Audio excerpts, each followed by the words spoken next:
महाभारत से जुड़ी हुई अनसुनी कहानियां।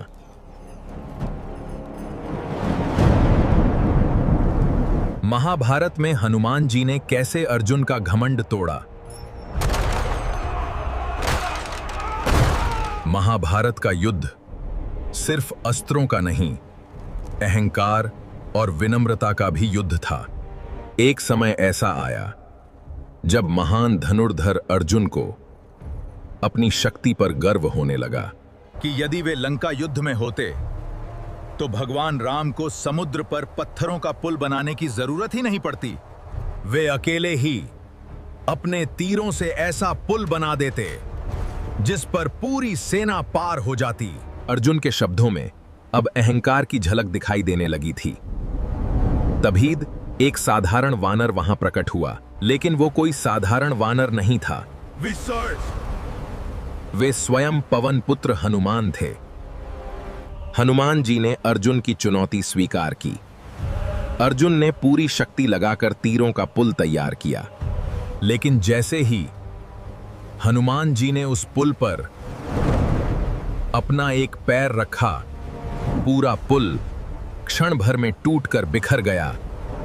उसी पल अर्जुन का अहंकार चूर हो गया। उन्हें समझ आ गया कि शक्ति से बड़ा विनम्रता का धर्म होता है। तब श्री कृष्ण ने हनुमान जी से प्रार्थना की कि वे अर्जुन के रथ के ध्वज पर विराजमान हों, ताकि अर्जुन का अहंकार हमेशा नियंत्रित रहे और युद्ध में उनके रथ की रक्षा स्वयं हनुमान जी करें। इसीलिए महाभारत के युद्ध में अर्जुन के रथ पर लहराता ध्वज सिर्फ एक प्रतीक नहीं, बल्कि स्वयं हनुमान जी की दिव्य उपस्थिति था। यही कारण है कि जहां श्री कृष्ण का मार्गदर्शन हो और हनुमान जी का आशीर्वाद, वहां विजय निश्चित मानी जाती है। अश्वत्थामा का श्राप।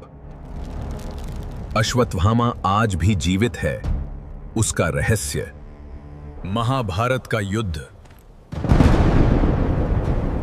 समाप्ति की ओर बढ़ चुका था, लेकिन उसी समय एक ऐसा अस्त्र चलाया गया जो पूरी सृष्टि का विनाश कर सकता था। उस अस्त्र का नाम था पदार्थ, ब्रह्मास्त्र। द्रोणाचार्य के पुत्र अश्वत्थामा ने क्रोध और प्रतिशोध में उस ब्रह्मास्त्र का प्रयोग कर दिया। उसकी भयानक शक्ति को देखकर स्वयं श्री कृष्ण ने अर्जुन से कहा कि वे भी अपना ब्रह्मास्त्र चलाएं। दो दिव्य अस्त्रों की टक्कर पूरी सृष्टि को विनाश के कगार पर ले आई थी।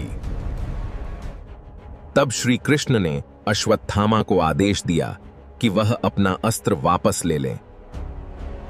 लेकिन समस्या ये थी कि अश्वत्थामा को ब्रह्मास्त्र वापस लेने की विद्या आती ही नहीं थी। क्रोध में अंधे होकर उसने अस्त्र की दिशा बदल दी और उसे मोड़ दिया उत्तरा के गर्भ की ओर,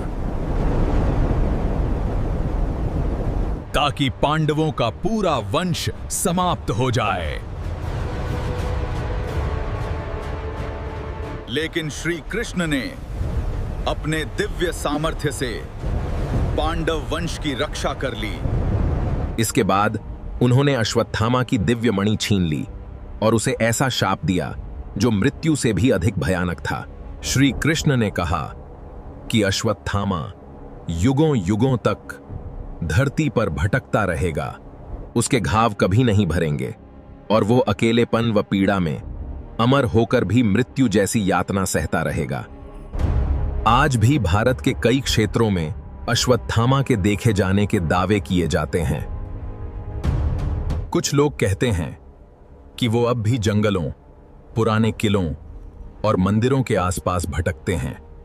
क्या सच में महाभारत का यह योद्धा आज भी जीवित है, या फिर यह सिर्फ एक रहस्य बन चुकी कथा है?